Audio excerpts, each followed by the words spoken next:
Hello everyone, my name is Jim Martens and I'm the Senior Currency Strategist here at Elliott Wave International. I'd like to begin with a review of the basics because as long as I've been in the business, and that's for more than 30 years, and I've been using the wave principle the entire time, I find that a review is always helpful and it's something I do on a regular basis. And so what has drawn me to the wave principle and what has kept me using the wave principle? Because in my experiences, I've seen a number of people jump from method to method. And there's nothing wrong with that, but at some point, you do need to settle on one or a handful of methods. And I learned that early. When I worked on the commodity exchange in New York, I found, and I was just a clerk there at the time, but I was hired because I knew about the wave principle. So I was standing on the floor with the floor traders for the firm that had hired me and advising them on where gold, silver, oil, whatnot was headed next. Now we're looking at a very short time frame. These were day traders that never took a position home, could be in and out of positions in moments or minutes. An hour would probably be way too long for them. And what has drawn me was the possibility to use the wave principle on all degrees of trend, which means all time frames. Personally, I might like to look at a daily chart for a sense of perspective and finding the larger trend. For their part, scalping in and out, they just want to know where it might be going over the next few minutes, and I was often able to help with that. And it's the perspective on the market's general position and outlook that was valuable to both me and my longer term view and to those traders I was working with and their shorter term view. But what do we mean when we talk about the market's general position and outlook?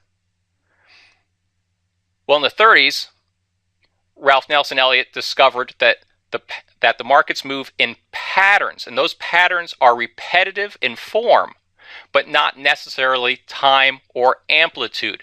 And both of the parts of this statement are important. Repetitive in form means that the markets move in predetermined set patterns. So you can find out where you are within a set pattern. You have an idea, a roadmap even, of what you can expect going forward. So to me, that was critical. It's sort of like when you embark on a trip and you look at a map. And now you'd have to think back perhaps to when we didn't have apps on our phones to tell us where to go or built into our cars. But looking at an old-fashioned paper map, you might look at it and find several ways you could go. And then you determine which one was best for you, depending on your goals for the trip. And as you drove along, you would follow where you were on that roadmap, so you knew where the next turn would be. Same thing in the markets, at least that's the way I think about it. So it's important to know where you are within this repetitive form. Now, what about time or amplitude? Well, that means that these patterns unfold at different degrees of trend. So we can look at a daily chart and find, say, a triangle pattern. And I'll get to that in just a little bit, what that means. But I could drop down to a 15-minute chart, 30-minute chart, 60-minute chart, and also see a smaller version of that triangle pattern. And one of the things that drew me and keeps me with the wave principle is that the meaning, the message that the market is sending when it traces out such a pattern, say a triangle, is the same whether I see it on a 15-minute chart or I see it on a daily chart or even a weekly chart for that matter. So I can take the same basic information I'm using on a day-to-day basis and apply it to all degrees of trend. So whether I'm a short-term person in and out of the market in hours or days, or I'm a longer-term position type investor and I'm in and out of the market in weeks, months, or perhaps even more, depending on what type of asset we're working with. So what do I mean then? Let's start with the form. What do we mean? Well, this is the idealized Elliott wave progression. This would be what you'd expect to see in a bull market. And I'm certain you have seen this many times. But again, think it's critical to go back to basics often. And I do so, as I said, regularly, at least on an annual basis. You will find me reviewing the material that I studied when I started this journey many years ago. So we have this progression. We have 5-wave advances, 3-wave setbacks, again, within a bull trend situation. 5-wave movements, which we often call motive or impulsive, dictate the direction of the trend at one larger degree. We label those waves 1 through 5. Corrections end after 3 waves, and we use letters A, B, C. So when you see a 5-wave movement, that's in the direction of the trend at larger degree. When we see a 3-wave movement, that's a correction within a larger movement. In this case, it's a pullback, so we're within a rally phase. I'll go over some of the reasons why we think that the market follows this pattern in a moment, but before I do, let's move on to corrective patterns, because those are the most difficult. When you're looking at an impulsive rally, the 1 through 5, it usually becomes quite obvious that it's an impulsive move. The market finds it very easy, if we're in a bull market, very easy to advance. It wants to advance.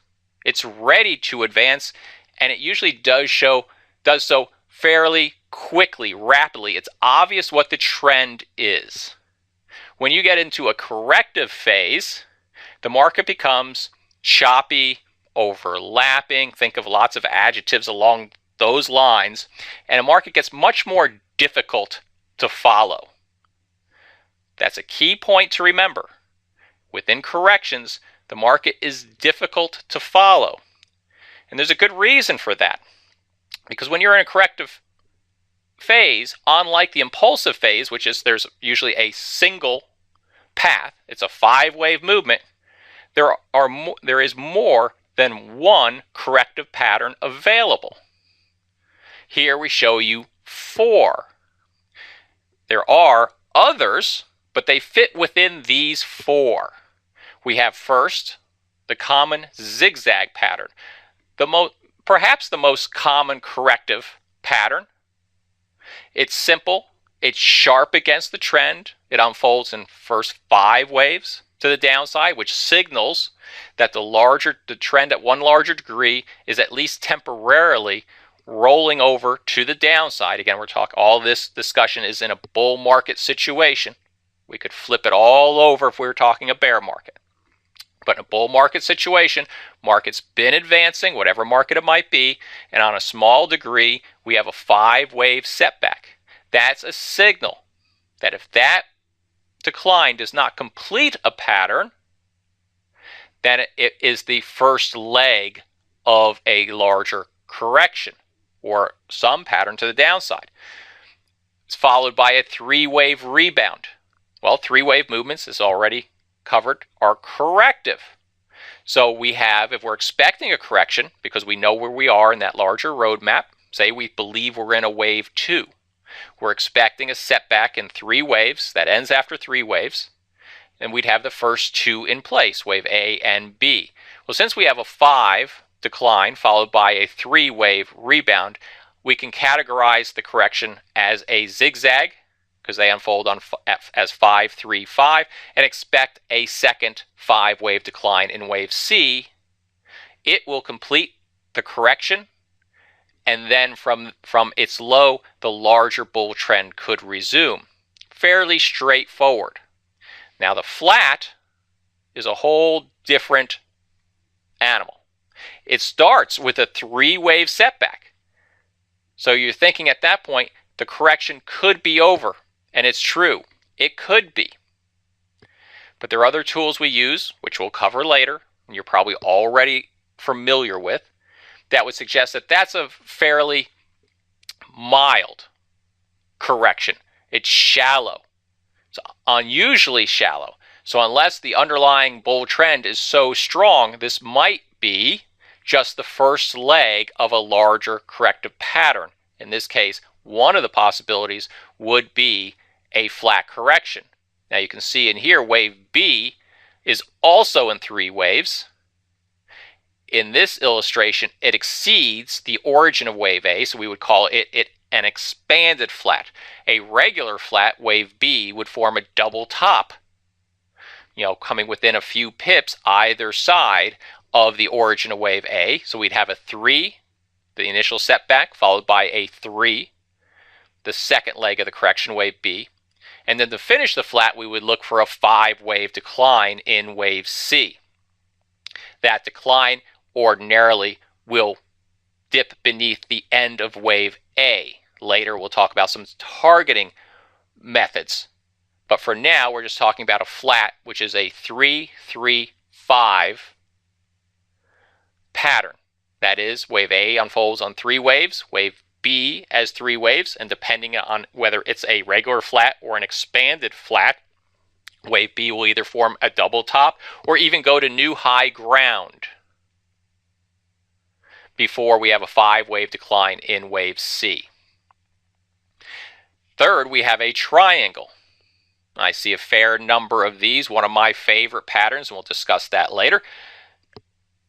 And in this case, we're showing it as in a bear market situation. You can see by the dashed lines, whatever market we might be talking about was falling into the origin of the triangle. And what a triangle is, what Elliott referred to as a hesitation within the larger trend. It's a hesitation because, as you can tell, it moves in a sideways fashion. Each subwave, which we label A, B, C, D, E, unfolds in 3 waves. That's important. No 5s in here, in 3s.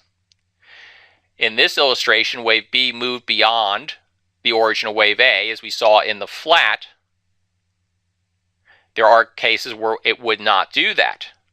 The key, as always, is market structure. If wave B maintains its 3-wave shape, then we see it as a correction, or part, in this case, part of a larger corrective pattern. What separates the triangle from the flat is what happens next. We have a rally. It unfolds or ends after 3 waves, and in the case of a contracting variety of triangle, it would end beneath, in the bearish case, or within the end of wave A. And then there would be another 3-wave movement, D, which would end, in this case, above the top of wave B, followed by another 3-wave movement, the 5th, wave E, which would end beneath the end of wave C. If you connected A and C with a trend line, and B and D, in a contracting variety triangle, those lines are going to converge. There is another variety of triangle, an expanding triangle, very rare, and that is where wave C, in 3 waves, would move beyond the end of wave A. Wave D would move in 3 waves beyond the end of wave B, and wave E, in 3 waves, would end beyond the end of wave C. Quite a rare pattern. I've counted it only a handful of times, so I usually do not look for it, but it is a pattern that you need to keep in mind. It is a different variety of a triangle. Finally, much more complicated, is what we call a combination. In this example, we're showing it as a flat, being the first part of a correction, and correction could be over there, but for some reason it is not. We have another corrective pattern. It could take the form of a zigzag, flat, or a triangle. It's any 3. We label it as an X. And then afterwards, we have a different corrective pattern from the first one. So in this case, the first one was a flat. We followed it with a zigzag X wave, and now we have a triangle. But we have 3 other classifications of corrective patterns, and you can mix and match those to form a combination. Sometimes the market just needs more time to finish a correction, so a larger pause within the trend. Triangles are good for that. Sometimes the market, if a triangle is not unfolding, we'll see some sort of combination. Now, the combination would not have a zigzag followed by an X wave and then another zigzag. We would simply call that a double zigzag. All right, so we want the first pattern and the last pattern, the third corrective pattern in this case, to be different. It is possible even to have another X wave and a third separate corrective pattern unfold. Very rare to see that though. What you want to keep track of are the three you see along the top here, the zigzag, the flat, and the triangle. And I say that because the combination consists of those three. And at each point, when you can see the completion of a corrective pattern, you might be looking at the end of the correction, and you must prepare for the resumption of that larger trend, whatever it should be. Now, I mentioned earlier we talk a little bit, and I'm going to get into this more in a separate video, but we would talk a little bit about why this progression, the Elliott wave progressions unfold, why these patterns occur. Now, we believe that market sentiment is what moves price. A lot depends on whether people, and I mean large groups of people, are optimistic or pessimistic.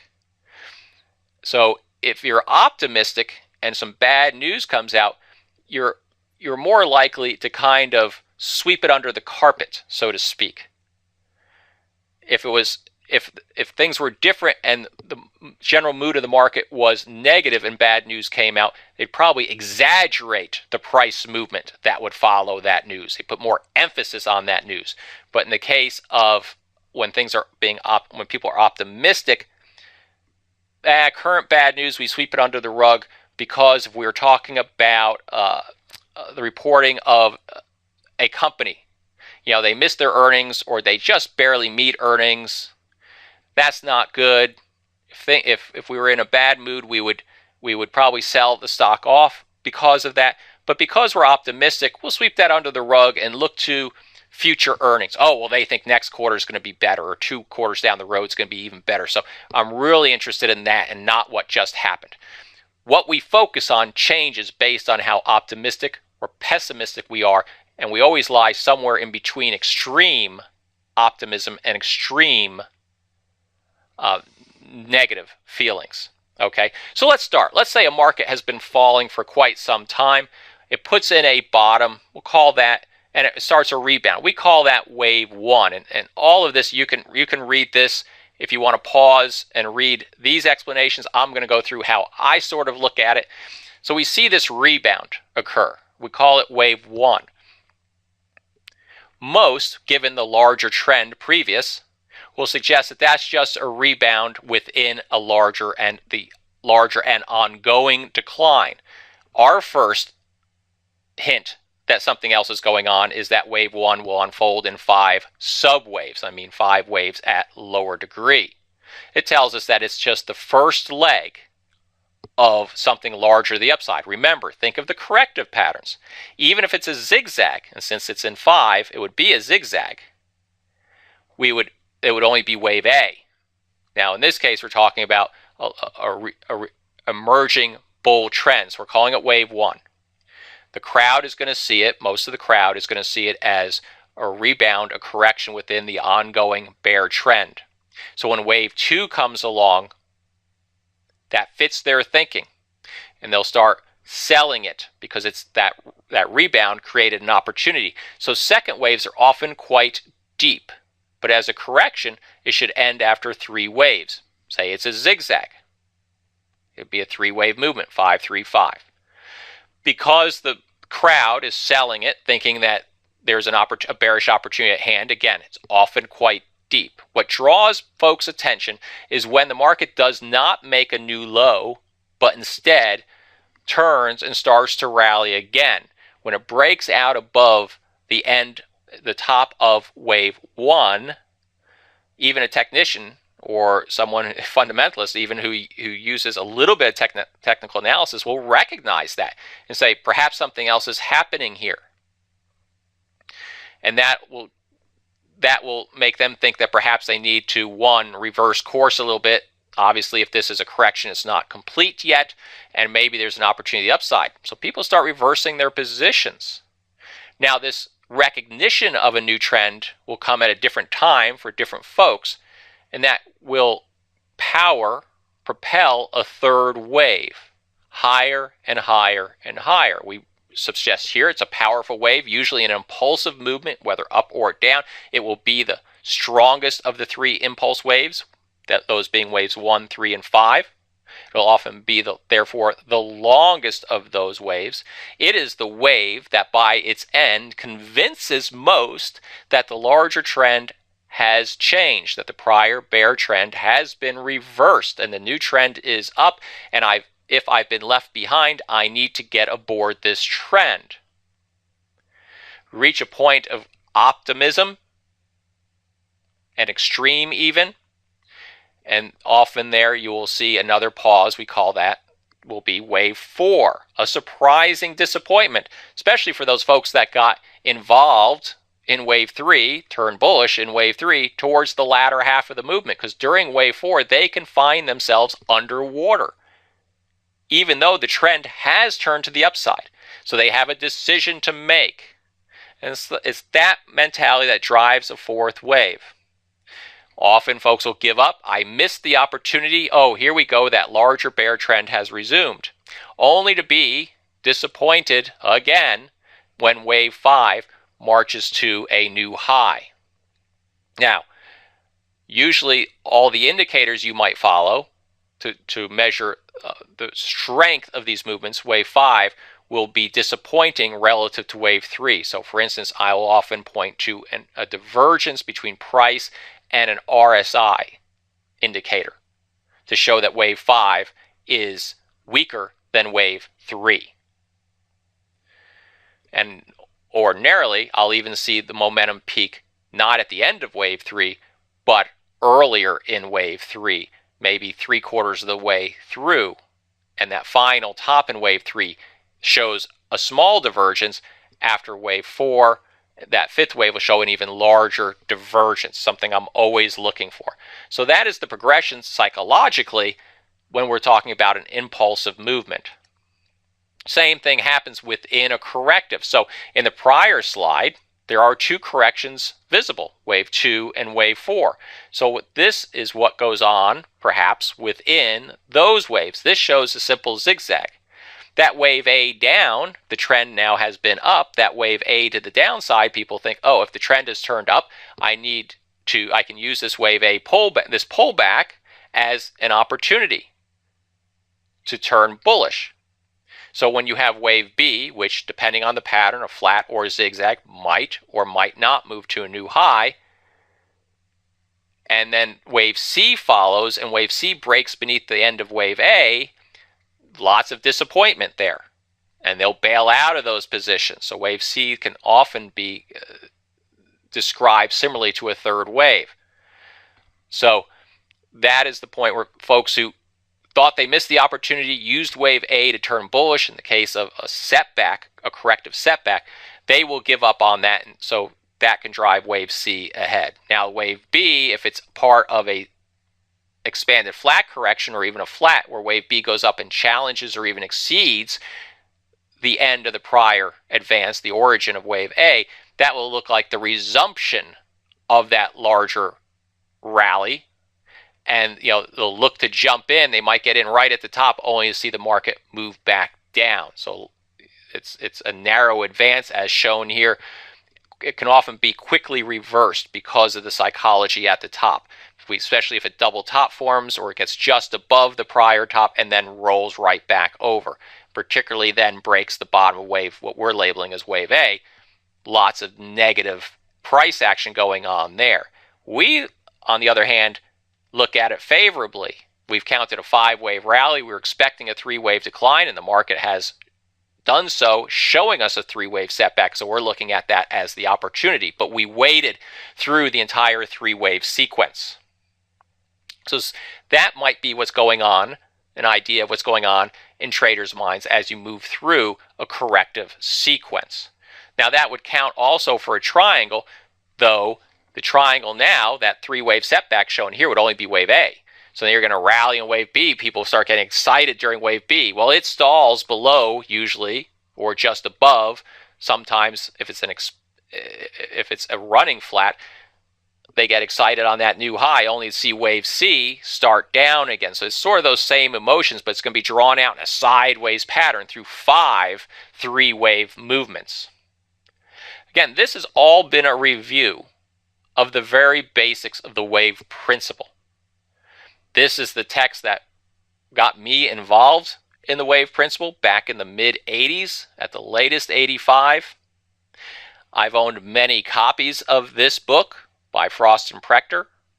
Hopefully you have read it and read it many times. The information I spoke about here is all found within chapters 1 and 2.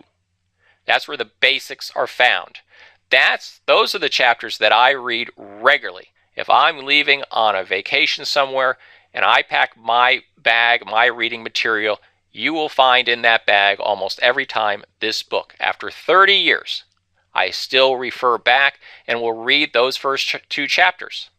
If you haven't read it, don't think that by reading those 2 chapters you will be an Elliott wave expert. That will not occur. I remember back all those years ago reading it again, reading it again, reading it again, over,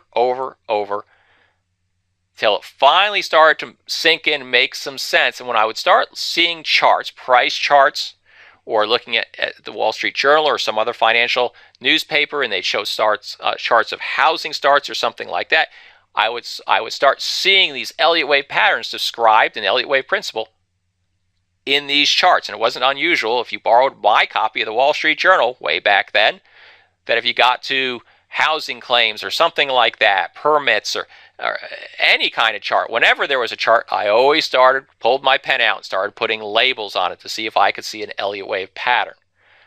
Because we use these patterns to track social mood. And that social mood, we believe, is best revealed in prices of traded markets. We started with equities, but we see these patterns in all different asset classes. Now, beyond Elliott wave principle, I often also refer to R.N. Elliott's masterworks. And just as the name implies, it's the collection of writings by R.N. Elliott. So I like to see what he was saying in his time, as he made some discoveries even, and wrote about them for the first time. And I often refer to this as well, for a sense of history. See how he described patterns and psychology at work at the time. So this has been our brief review of the wave principle. I hope you found it helpful. If you haven't read the Elliott wave principle before, or need to review it, which I recommend, as part of the seminar, you also have access to our intraday and daily work and pro services. There should be a link you can find there that will allow you to see our online version of Elliott wave principle. So please refer to it as needed. I'd like to thank you for the patience you've shown moving through this first video on just the basics of the wave principle. We'll be moving on to some of the more FX related information now. Thank you.